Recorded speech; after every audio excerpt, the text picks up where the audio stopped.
Alors voilà, on va dans la palette des calques, menu fenêtre calque. Donc dans la palette des calques, vous avez un calque actuellement. Les vignettes sont petites, vous pouvez avoir des vignettes grandes comme dans Photoshop si vous voulez. Dans le menu de la palette des calques, tout en bas, option de panneau. Vous pouvez choisir ici autre, 80, OK. Et voilà, vous avez des grandes vignettes comme dans Photoshop. Mais quand on a beaucoup d'objets dans Illustrator, il faudra peut-être revenir diminuer la taille de ces vignettes en fait. Et on va créer un nouveau calque.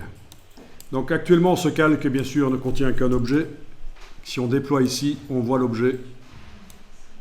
C'est la lettre.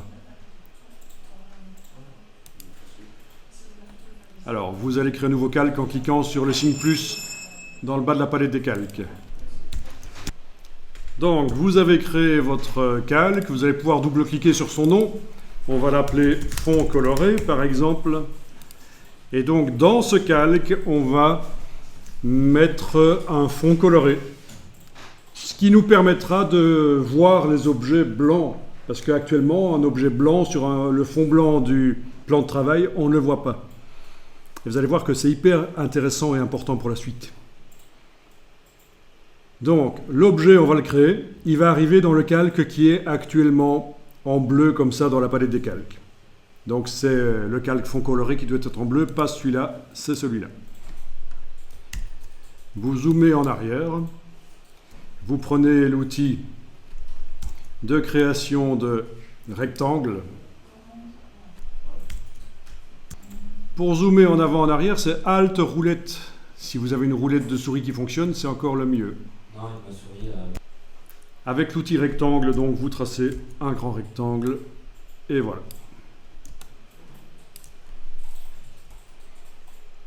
La couleur, qu'il soit blanc ou noir, n'a pas d'importance dans un premier temps parce qu'on va la changer de toute façon. Donc, votre rectangle, il est sélectionné, vous voyez ses vecteurs. Vous voyez que sa couleur dans la palette des outils, elle est là. La case de fond doit être comme ça à l'avant-plan. On va aller changer la couleur de ce rectangle en double-cliquant sur cet échantillon ici. Le sélecteur de couleur apparaît. Vous avez le bouton T qui est enclenché, qui indique que la teinte est dans la réglette verticale. Oui, les petits boutons, ça détermine ce qui se trouve dans les réglettes verticales en fait. Mais c'est teinte qui doit être enclenchée. Vous choisissez globalement la teinte et puis à l'aide du grand carré, vous choisissez la saturation et la luminosité et on va prendre quelque chose qui est pas trop sombre, quelque chose de clair, comme un papier qu'on mettrait là derrière notre illustration qu'on est en train de créer. Voilà. Vous faites une illustration en quelque sorte dans la vraie vie avec du papier découpé. Vous pouvez le faire sur un fond coloré comme ça. Parfait.